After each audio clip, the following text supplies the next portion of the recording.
Hello everyone, દ્રષ્ટિસ cooking ટૂરમાં આપ સૌનું સ્વાગત છે। આજે આપણે ગરમીમાં ખાવાની મજા આવે તેવો ઠંડો ઠંડો ચીકુનો આઈસ્ક્રીમ બનાવીશું। તો ચાલો બનાવવાનું શરૂ કરીએ। તો તેના માટે આપણે 500 ગ્રામ એકદમ સરસ પાકા ચીકુ લઈ લઈશું। હવે આ ચીકુની આપણે છાલ અને બિયા દૂર કરી લઈશું અને નાના ટુકડામાં સમારી લઈએ। તો અહીં આપણા ચીકુ સમારાઈ ગયા છે અને એક ચીકુ મેં રહેવા દીધું છે, તેનો ઉપયોગ આપણે પછીથી કરીશું। તો હવે એક કડાઈ લઈ લઈશું અને તેમાં આપણે 2 ચમચી દૂધનો પાવડર ઉમેરી દઈશું અને તેમાં આપણે થોડું એવું દૂધ ઉમેરીને બરાબર મિક્સ કરી દઈશું।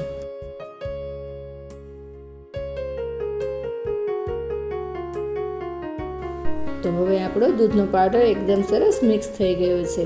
તો આઈસ્ક્રીમ બનાવવા માટે આપણે ફૂલ ફેટ 1 લીટર દૂધ લઈ લઈશું અને તેને કડાઈમાં દૂધના પાવડરની સાથે મિક્સ કરી દઈશું અને હવે આ કડાઈને આપણે ગેસ ઉપર ગરમ રાખી દઈશું।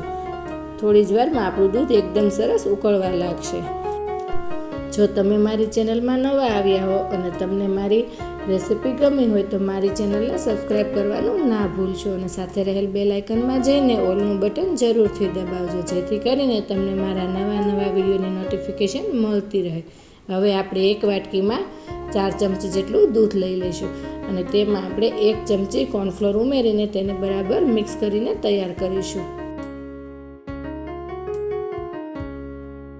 હવે દૂધ એકદમ સરસ ઉકળી રહ્યું છે। ઉભરો આવ્યા બાદ દૂધને આપણે 2 થી 3 મિનિટ માટે ઉકાળવાનું છે, જેથી દૂધમાંનું બધું પાણી બળી જાય અને તે પહેલાં કરતાં થોડું ઘટ્ટ થઈ જાય। હવે 2 થી 3 મિનિટ બાદ આપણે તૈયાર કરેલું કોર્નફ્લોરવાળું દૂધ લઈ લઈશું અને તેને બરાબર મિક્સ કરી દઈશું, જેથી તળિયે બેસી ગયું હોય ને તો બરાબર કોર્નફ્લોર મિક્સ થઈ જાય। અને ત્યારબાદ આ કોર્નફ્લોરવાળું દૂધ આપણે ઉકળતા દૂધમાં ધીમે ધીમે ઉમેરતા રહીશું અને ચમચાથી સતત હલાવતા રહીશું। કોર્નફ્લોરવાળું દૂધ ઉમેરતી વખતે આવી રીતે ચમચો સતત હલાવતો રહેવાનો, જેથી ગાંઠા ના પડે। કોર્નફ્લોર ઉમેર્યા બાદ તરત જ દૂધ થોડું ઘટ્ટ થવા લાગશે। તો હવે આપણે દૂધને 2 થી 3 મિનિટ માટે ઉકાળી લઈએ, જેથી તે થોડું વધારે ઘટ્ટ થઈ જાય। દૂધ ઉકળતું હોય ત્યારે સતત આપણે ચમચાથી તેને હલાવતું રહેવાનું, જેથી તે તળિયે બેસી ના જાય। કોર્નફ્લોરવાળું દૂધ ઝડપથી તળિયે બેસી જાય છે, તેટલા માટે આપણે ચમચાને છોડવાનું નથી।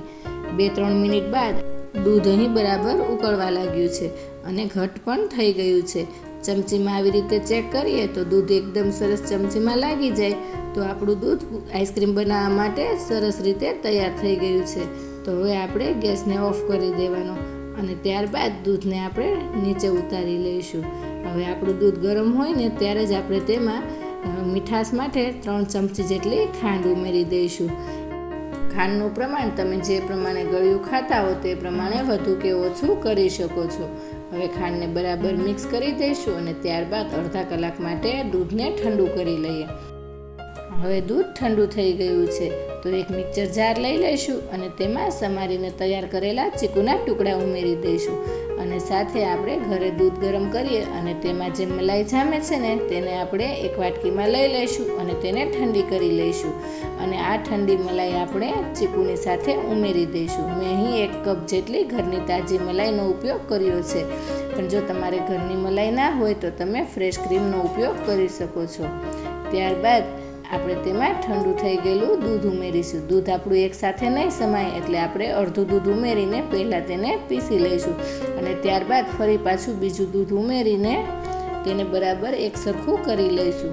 તો અહીં આપણું ચીકુ સાથે દૂધ એકદમ સરસ પીસાઈને મિક્સ થઈને આઈસ્ક્રીમ માટેનું મિશ્રણ તૈયાર થઈ ગયું છે। હવે આઈસ્ક્રીમ બનાવવા માટે એક ડબ્બો લઈ લઈશું અને તેમાં આ મિશ્રણને ઉમેરી દઈશું। તમે અહીં કોઈ પણ પ્લાસ્ટિકનો અથવા તો સ્ટીલનો કે એલ્યુમિનિયમના ડબ્બાનો ઉપયોગ કરી શકો છો। તો હવે ડબ્બાને આપણે પેક કરી દઈશું અને ફ્રીજમાં 6 થી 7 કલાક માટે જામવા માટે રાખી દઈશું। 6 કલાક બાદ આપણો આઈસ્ક્રીમ એકદમ સરસ જામીને તૈયાર થઈ ગયો છે। પણ આપણે બજારમાં મળતો હોય તેવું એકદમ સરસ ક્રીમી આઈસ્ક્રીમ બનાવવા માટે આ આઈસ્ક્રીમને એકવાર ફરી પાછો ફીણી લઈશું। તો તેના માટે તેને મિક્સર જારમાં ઉમેરી દઈશું અને 5-1 મિનિટ માટે મિક્સર ચલાવીને એકદમ સરસ ફીણીને તૈયાર કરી લઈશું। તો મેં અહીં અત્યારે અડધો આઈસ્ક્રીમ લઈ લીધો છે અને તેને ફીણી લીધો છે।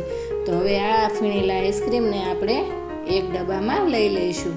અને ત્યારબાદ બીજો આઈસ્ક્રીમ પણ આપણે આવી જ રીતે ફીણીને તૈયાર કરી લઈશું અને તેને પણ ડબ્બામાં કાઢી લઈશું. ત્યારબાદ આપણે એક ચીકુ જે રહેવા દીધું હતું તેના ઝીણા ટુકડા સમારી લઈશું અને આ ટુકડાને આપણે આઈસ્ક્રીમમાં ઉમેરી દઈશું. ચીકુ આઈસ્ક્રીમમાં આવી રીતે ચીકુના ટુકડા ઉમેરવાથી તે ખાવામાં ખૂબ સરસ લાગે છે, પણ જો ના પસંદ હોય તો તમે તેને સ્કીપ કરી શકો છો. ત્યારબાદ આપણે આઈસ્ક્રીમ જમાવતા પહેલાં તેની ઉપર આવી રીતે એલ્યુમિનિયમ ફોઇલ પેપર લગાવી દઈશું અથવા તો તમે પ્લાસ્ટિક શીટ પણ લગાવી શકો છો, જેથી બરફના ક્રિસ્ટલ ના બને. ત્યારબાદ 6 કલાક માટે આઈસ્ક્રીમને સેટ કરવા રાખી દઈશું.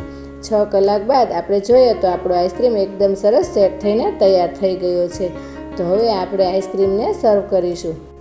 તો તૈયાર છે આપણો ગરમીમાં ખાવાની મજા આવે તેવો ઠંડો ઠંડો ચીકુ આઈસ્ક્રીમ. તો તમે એકવાર આ ચીકુ આઈસ્ક્રીમ જરૂરથી બનાવજો અને કોમેન્ટમાં જણાવજો કે તમને આ ચીકુ આઈસ્ક્રીમની રેસિપી કેવી લાગી. અને આ સાથે મારી ચેનલને લાઈક, શેર અને સબસ્ક્રાઈબ કરજો. તો આવી જ નવી નવી રેસિપીઓ સાથે આપણે ફરી મળતા રહીશું દ્રષ્ટિસ કુકિંગ ટૂરમાં.